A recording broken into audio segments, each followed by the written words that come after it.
সাথী বেগম সবসময় তাকে কথা শোনায়, কারো সামনে আর মান সম্মান রাখলো না। সারহান তা অবলোকন করে বলল, চাচি, যা হওয়ার হয়ে গেছে। সেই ঘটনায় ফাইরুজের কোনো দোষ ছিল না। থাক, ওর হয়ে আর কথা বলো না। চাচার যেহেতু আসতে লেট হবে, আমি অরিত্রিকাকে নিয়ে হসপিটালে যাচ্ছি। সারহানের শান্তস্বর। সাথী বেগম শুনে মৌন রইলেন, ভাবছেন কি বলবে।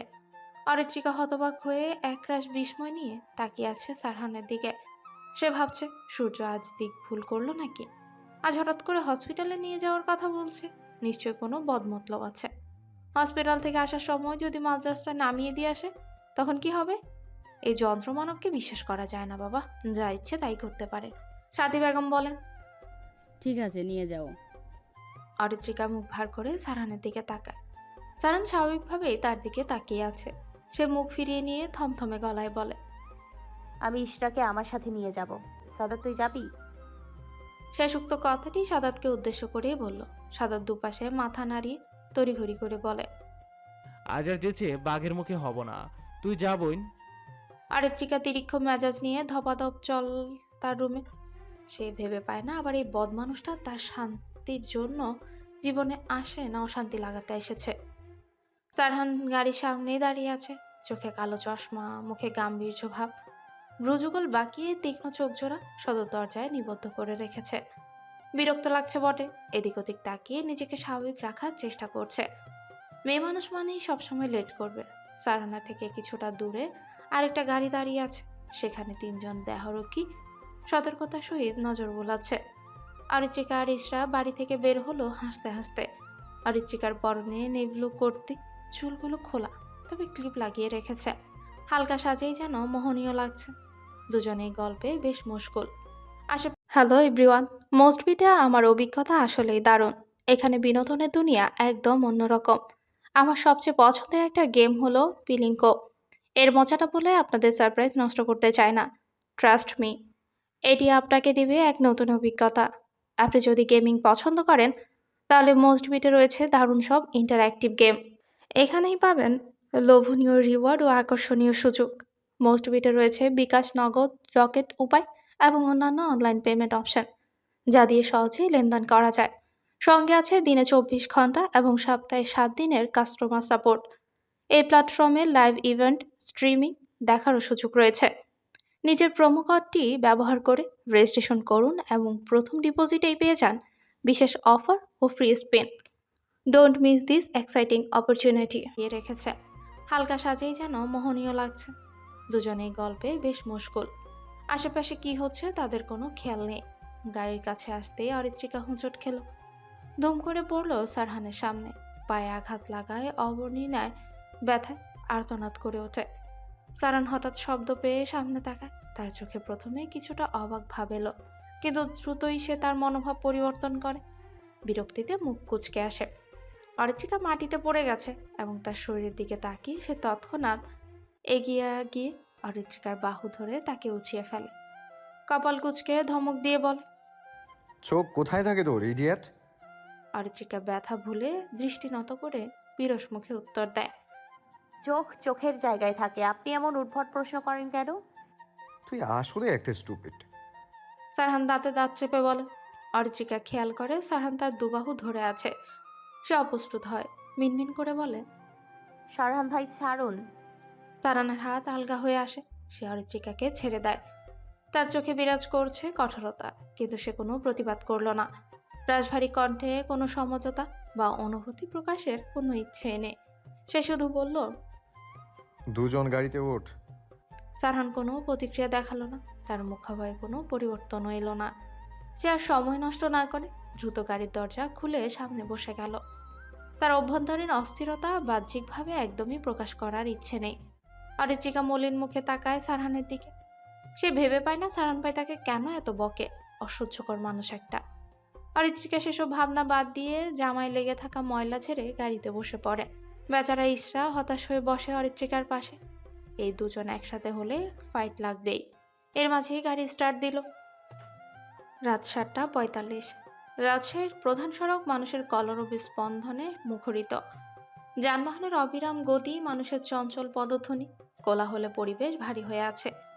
শিক্ষানগরী বলেই পরিচিত হলেও এই শহর এখন ব্যস্ততার নতুন সংজ্ঞা গড়ে তুলেছে। দিনের তুলনায় রাতে এখানে অধিক জীবন্ত। সড়কের দুধারে দাঁড়িয়ে থাকা রাজকীয় ল্যাম্পপোস্টগুলো তাদের হলদেটে আলো বিলিয়ে দিয়েছে রাস্তায়। পথচলিত মানুষের ছায়াগুলোকে দীর্ঘ থেকে দীর্ঘতর করে তুলেছে। আলো আধারের এই খেলা শহরের ব্যস্ততম রাত্রিকে অন্যরকম আবহাওয়া এনে দিয়েছে। নানা শ্রেণীর মানুষ ছুটছে নিজ নিজ গন্তব্যে, কারো মুখে ক্লান্তির ছাপ, তো কারো চোখে তীব্র উদ্দীপনা। সড়কের পাশেই সারিবদ্ধ দোকানপাট, শপিং মল, বিলাসবহুল রেস্তোরাঁ, সবখানে মানুষের ঢল নেমেছে। ফুটপাতের চায়ের দোকানে ধোয়া ওঠা কাপ হাতে আড্ডায় মগ্ন কয়েকজন। পাশে কোনো পথশিশু কাগজ কুড়িয়ে নিচ্ছে, কোথাও বা হকারের উচ্চস্বরে ডাক ভেসে আসছে। সন্ধ্যের নিস্তব্ধতা এখানে যেন জায়গা ছেড়ে দিয়েছে ব্যস্ততার মহোৎসবকে, যা নির্দেশ করছে রাতে অবিরাম চঞ্চলতার নাম। ইশরা বেবি, আনমনা হয়ে কি ভাবছিস? ইশরা ঘাড় ঘুরিয়ে অরিত্রিকার দিকে তাকায়। অরিত্রিকা সন্ধিয়ান দৃষ্টিতেই তাকিয়ে আছে, মুখের ভাব ভীষণ সিরিয়াস। অরিত্রিকারা হসপিটাল থেকে বেরিয়েছে কিছুক্ষণ আগে। সারহান তার পরিচিত ডাক্তারের কাছে নিয়ে গিয়েছিল অরিত্রিকাকে। ড্রেসিং করে কিছু জরুরি ওষুধপত্র দিয়ে আবারও গাড়ি করে রওনা হয়েছে গন্তব্যে। ইশরা গভীর চিন্তায় ডুবেছিল।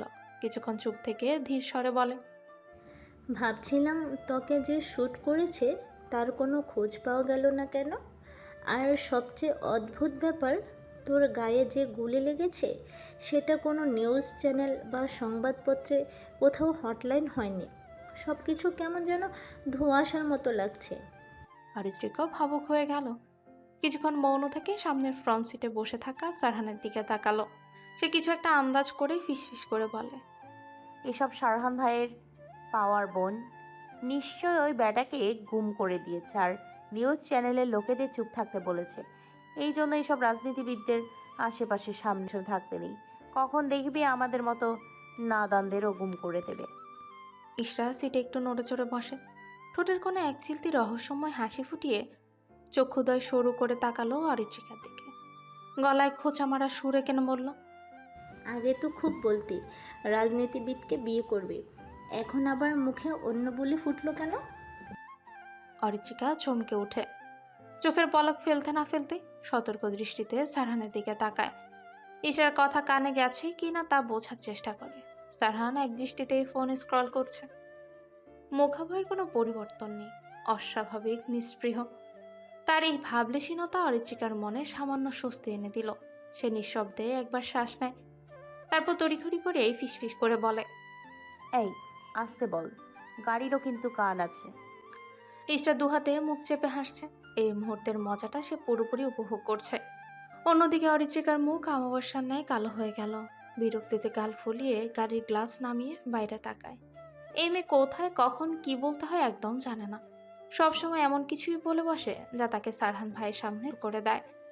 বাইরের বাতাস গালের উপর আলতো ঝাপটা দিয়ে যায়, কিন্তু অরিত্রিকার মনটা তাতে শান্ত হয় না।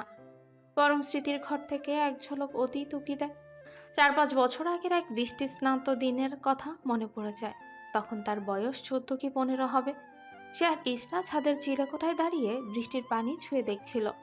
কখনো বা একে অপরকে পানি ছিটিয়ে দিচ্ছিল। হাসি ঠাট্টার মাঝেই সময় কেটে যাচ্ছিল অনায়াসে। কিন্তু মজার পরও একটা ভয় ছিল তাদের এই অবস্থায় দেখে কেউ কিছু বলবে না তো।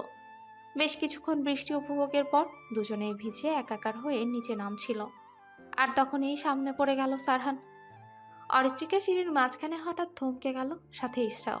তাদের সামনেই দাঁড়িয়ে থাকা সারহানের চোখে মুখে সেই চিরচেনা গম্ভীরতা।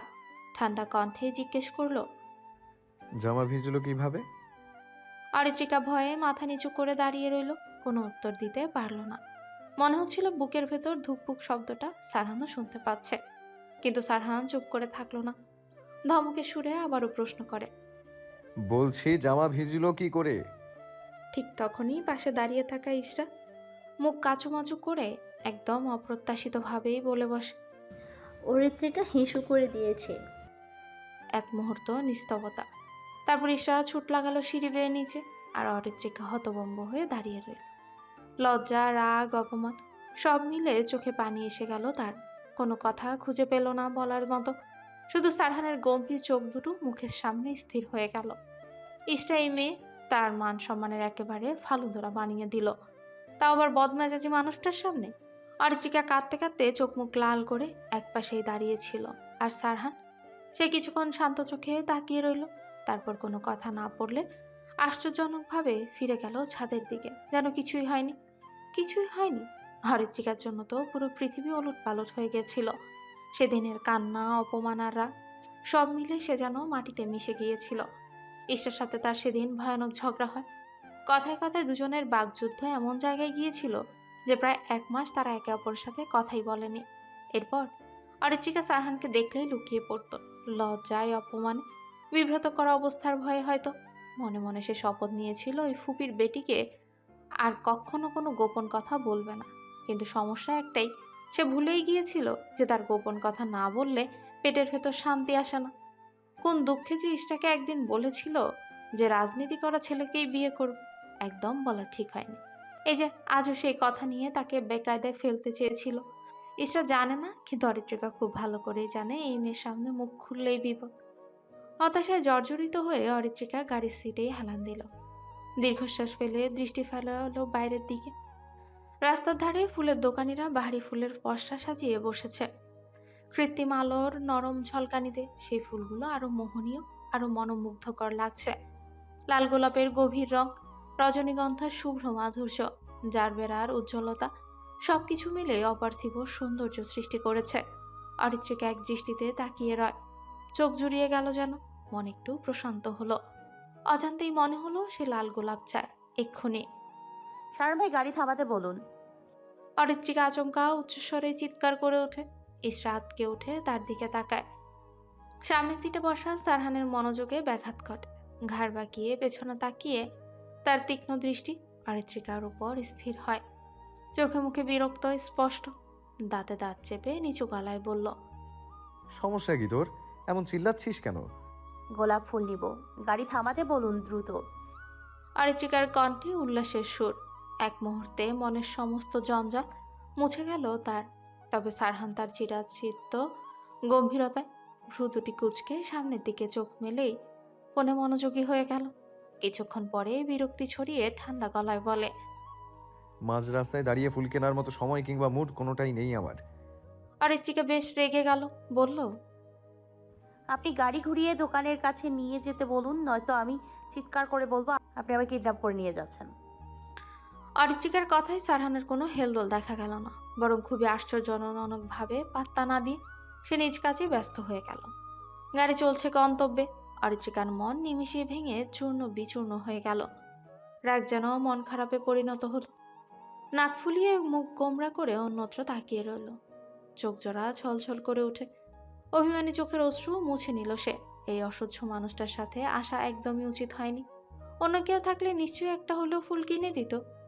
ইশরা অরিত্রিকার গোমরা মুখ দেখে নিজের মনও ভারাক্রান্ত হয়ে যায়। কিছুটা নরম হয়ে ভারী কণ্ঠে বলে, মন খারাপ করিস না সোনা। সারহান ভাই একটা আস্ত পথ মানুষ। কি এমন চেয়েছিলাম আমি? শুধু ফুল কিনতে চেয়েছিলাম। কিপটা একটা ভেবেছে আমি ওনার টাকায় ফুল কিনবো। আমারও টাকা আছে, এটা হয়তো ভুলে গেছেন। অরিত্রিকা মলিন মুখে বলে। ইশরা অরিত্রিকার মনকে কিছুটা শান্ত করার জন্য তাকে সান্ত্বনা দিয়ে বলে, আগামীকাল আমি আর তুই ঘুরতে যাব পদ্মার পাড়ে। আসার সময় তোর পছন্দের লাল গোলাপ কিনে দেব। আর মন খারাপ করে থাকিস না। অরিত্রিকা মন খারাপ করে বসে থাকে। ইশরা হতাশ হয়ে সামনে তাকায়। মিররের চোখে পড়তে ভরকে যায় সে। সারহান গম্ভীর মুখে মিররের দিকে তাকিয়ে তাদেরই অবলোকন করছে। ইশরা দ্রুত চোখ ফিরিয়ে অরিত্রিকার দিকে তাকায়। Stop the car. সারহানের নির্দেশনা পেয়ে গাড়ি থামিয়ে দেয় ড্রাইভার। হঠাৎ ব্রেক করতে অরিত্রিকা এবং ইশরা চমকে যায়। দুজনই কৌতূহলবশত তাকায় সারহানের দিকে। সারহান ফোনের সময় দেখে কাট স্বরেই বলে ওঠে, 5 মিনিট সময় দিলাম ফুল কেনার জন্য। 5 মিনিটের বেশি সময় নিলে আই সোয়ার তোদের দুজনে এখানেই রেখে চলে যাব। অরিত্রিকা এবং ইশরা কিছু না বুঝে নির্বাক হয়ে একে অপরের দিকে তাকায়। ঘাড় বাঁকিয়ে দেখার চেষ্টা করে কোথায় এসেছে তারা। বাইরে তাকিয়ে হতবাক হয়ে যায়। অবিশ্বাস্য চাহনিতে তাকায় সারহানের দিকে। এটা তো সেই জায়গা যেখানে অরিত্রিকা কিছুক্ষণ আগে ফুলের সব দেখেছিল। ভাবতেই অবাক লাগছে, সারহান ভাই গাড়ি ঘুরিয়ে আবার এই স্থানেই নিয়ে এসেছে। অরিত্রিকা এবং ইশরা দুজনেই আনমনা থাকায় খেয়াল করেনি তারা কোন রাস্তায় যাচ্ছে। অরিত্রিকার মন ভালো হয়ে যায়, উচ্ছ্বাসিত হয়ে বলে, ধন্যবাদ শারহান ভাই, চল ইশরা। অরিত্রিকা শেষ উক্ত কথাটা ইশরাকে বলার পর তারা দুজন একে অপরকে দেখল এবং গাড়ি থেকে নেমে পড়ে। সারহান একদম নির্বিকার ও গম্ভীরভাবে গাড়িতে বসে থেকে ফ্লাওয়ার শপের দিকে তাকায়। তার চোখে কোনো ভ্রুক্ষেপ ছিল না। অরিত্রিকা ও ইশরা ফুলের দোকানে ব্যস্ত হয়ে পড়ে। চারপাশে কাঁচা ফুলের মিষ্টি গন্ধে বাতাস ভরপুর। দোকানিরা বাহারি রকমের ফুলের পসরা সাজিয়ে বসেছে। অরিত্রিকা মনোযোগ দিয়ে পছন্দের ফুলগুলো ছুঁয়ে দেখছে এবং ফুলের সৌন্দর্যে মুগ্ধ হয়ে হাসি হাসি মুখে মুহূর্তগুলো উপভোগ করছে। তার দৃষ্টি একদম আটকে গেছে লাল গোলাপের দিকে। গোলাপগুলো চিরকালীন সৌন্দর্য দিয়ে তার মনকে ছুঁয়ে যায়। সেগুলোর গাঢ় লাল রং, সুঘ্রাণ এবং প্রশান্তি তার অন্তরকে শান্তি দেয়। নরম হাতে একটা পছন্দসই গাঢ় লাল গোলাপ তুলে নেয় আর সুঘ্রাণে মোহিত হয়ে যায়। এক মুহূর্তে সে চোখ বন্ধ করে ফুলটার সৌন্দর্য আর গন্ধে ডুব দেয়। চোখ খুলে মুচকি হাসতে হাসতে মনে মনে ভাবে, আজ কেউ থাকলে নিশ্চয়ই গোলাপ কিনে দিত, প্রপোজও করতো, কিন্তু কেউ নেই। ঠিক তখনই ইশরা পাশে এসে দাঁড়ায়। অরিত্রিকা তার সাথে ফিল্মি স্টাইলে কিছুটা মজা করে ভাবতে থাকে। যে ভাবা সেই কাজ। ইশরাকে তো ফ্রেন্ড হিসেবে প্রপোজ করা যায়। অরিত্রিকা ঘাড় ঘুরিয়ে রাগ ঢাক না করে সামনের দিকে হাতের গোলাপ বাড়িয়ে প্রাণবন্ত আমোদিত কণ্ঠে বলে ওঠে, I love you, do you love me? কিন্তু হায় কপাল, খাকি কি বলে ফেললো। সামনে ভালোভাবে তাকাতেই সে সম্বিত ফিরে পেল। চোখ তার চরক গাছ। দ্রুততার সহিত হাত নামিয়ে তটস্থ ভঙ্গিতে দাঁড়ায়। সামনের মানুষটাকে দেখে তার কলিজা কেঁপে উঠেছে। সামনে ইশরা নয়, বরং জাদ্রেল সারহান ভাই দাঁড়িয়ে আছে। নিশ্চয়ই বাজখাই গলায় ধমক দিবে, নয়তো পাবলিক প্লেসে থাপ্পড় খাবে। তীক্ষ্ণ চাহনি যেন তার হৃদস্পন্দন বাড়িয়ে দিচ্ছে। ভয়ের মাত্রা বাড়ছে তার। কালো মাস্ক পরিহিত মানুষটি তার দিকে অদ্ভুত চোখে তাকিয়ে আছে। ভ্রুযুগল কুঁচকে আছে। দেখে মনে হচ্ছে অতিশয় বিরক্ত মানুষটা। অরিত্রিকা ঢোক গিলে অস্বস্তি নিয়ে ধীর কণ্ঠে শুধায়, শারহান ভাই, আপনি এখানে কি করছেন? সারহান কোনো প্রতিক্রিয়া দেখায় না। শান্ত চাহনির চক্ষুদ্বয় অরিত্রিকার ভয়ার্থ মুখাবয়ে নিবদ্ধ, যেন কিছুই শোনেনি এমন ভাব। অরিত্রিকা মাথা নিচু করে উসখুস করতে লাগলো। খেয়াল না করে সারহান ভাইকে সরাসরি প্রপোজ করে দিল ভেবেই লজ্জায় হাঁসফাঁস করে উঠে সে। সারহান তাকে চমকে দিয়ে হঠাৎ অরিত্রিকার হাত থেকে ঘোরায়। আকস্মিক এহেন কাণ্ডে বাকরুদ্ধ হয়ে গেল অরিত্রিকা। সে সংকুচিত নয়নে তাকায় সামনে দণ্ডায়মান মানবটার দিকে। সারহান গোলাপটা নেড়ে দেখছে। I love red roses. You know, the beauty of a rose lies not in its color, but in its fragrance. Just as a person's true essence is found in the heart. সারহানের কণ্ঠ বেশ শান্ত এবং ধীর শোনালো। অরিত্রিকা চোখ পিটপিট করে তাকিয়ে রইল অবুঝের ন্যায়। ওষ্ঠযুগল উল্টে কিছু একটা ভাবতে থাকে। সারহান সেই অবুঝ চাহনি দেখে অদ্ভুত হাসে। এক কদম এগিয়ে যায় অরিত্রিকার দিকে। হাতের মুঠোবন্দি গাঢ় রঙের লাল গোলাপ সযতনে গুজে দেয় অরিত্রিকার কৃষ্ণবর্ণীয় খোলা চুলের গহ্বরে। তারপর পুনরায় পিছিয়ে যায়। অরিত্রিকা স্তব্ধ হয়ে যায়। আজ তার ভীষণ অবাক হওয়ার দিন। সারহানের নতুন সত্তায় সে আজ খেই হারিয়ে দ্বিধায় ভুগছে। চঞ্চল চোখ জোড়ায় ভিড় করেছে অসংখ্য দ্বিধা। সে আগ্রহ নিয়ে চুলে গুজে রাখা গোলাপ ছুঁয়ে দেয়। সারহান তার পরখ করে। সারহান স্বাভাবিকভাবে বলে, You don't look bad at all with a rose tucked in your hair. সারহানের বলা অপ্রত্যাশিত প্রশংসা শ্রবণ হতে অরিত্রিকার মাথা যেন চক্কর দিয়ে ওঠে। সারহানের নতুন রূপ দেখে সে বেহুশ হওয়ার জোগাড়। সে দু চোখ কচলে বিস্মিত চাহনিতে তাকায়। মস্তিষ্ক অতিরিক্ত ভাবনা নিতে না পেরে হ্যাং হয়ে গেছে। এসব হচ্ছেটা কি? সে ভেবেছিল 2-4টা থাপ্পড় পড়বে গালে। এখন তো সব কাহিনী উল্টে গেল। এমন শান্ত রূপ দেখে সে পুরাই শকড। সেসব ভাবনা চিন্তা গিলে বলল, শারহান ভাই, আপনি ঠিক আছেন? না মানে এমন অদ্ভুত কথা বলছেন কেন হঠাৎ? আপনার এমন শান্ত রূপ আমার কেমন যেন সন্দেহজনক লাগছে। লাল পানি খেয়েছেন? সারহানের চোখ সংকুচিত হয়ে গেল। ভাবভঙ্গি পরিবর্তন হয়ে গেল মুহূর্তে। ভরাট কণ্ঠে বলল, এই পাবলিক প্লেসে থাপ্পড় খেতে ইচ্ছে করছে তোর? 2-4টে থাপ্পড় মেরে আমার আসল রূপ দেখিয়ে দেবো? সারহানের কণ্ঠের গম্ভীরতা মুহূর্তের মধ্যেই বদলে গেল। চোখের তীক্ষ্ণতা যেন আরো প্রবল হয়ে উঠল। অদ্ভুত শীতলতায় ভরা ভাবভঙ্গি অরিত্রিকার শির দ্বারা ঠান্ডা করে দিল।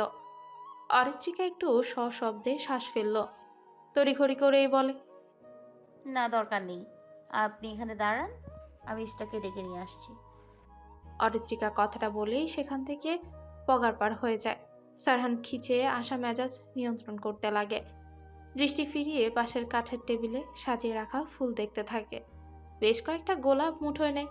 মৃদু রহস্যময় হেসে আওড়ায়, যে হৃদয়ের রুক্ষতা, সে কখনোই লাল গোলাপের ভালোবাসা অনুভব করতে পারে না, কারণ সেই ভালোবাসা তো মনোমুগ্ধকর মিষ্টি অনুভূতি। অরিত্রিকার বাড়ির সামনে এসে থামলো আভিজাতপূর্ণ গাড়ি দুটো। পেছনের গাড়ি হতে নেমে দাঁড়ালো দুজন দেহরক্ষী এবং সতর্কতার সহিত বিশেষ ভঙ্গিতে রাস্তা বরাবর দাঁড়িয়ে গেল। এরপরেই সামনের গাড়ি থেকে নামলো সারহান। মুখাভয়ের অভিব্যক্তি কঠোর এবং গম্ভীর। সে দাম্ভিকতা বজায় রেখে বক্ষ টান করে দু কদম এগিয়ে এসে কিছুটা দূরে দাঁড়ালো। গাড়ির পেছনের দরজা খুলে নামলো অরিত্রিকা এবং ইসরা। দুজনেই বেশ শান্ত এবং নীরব।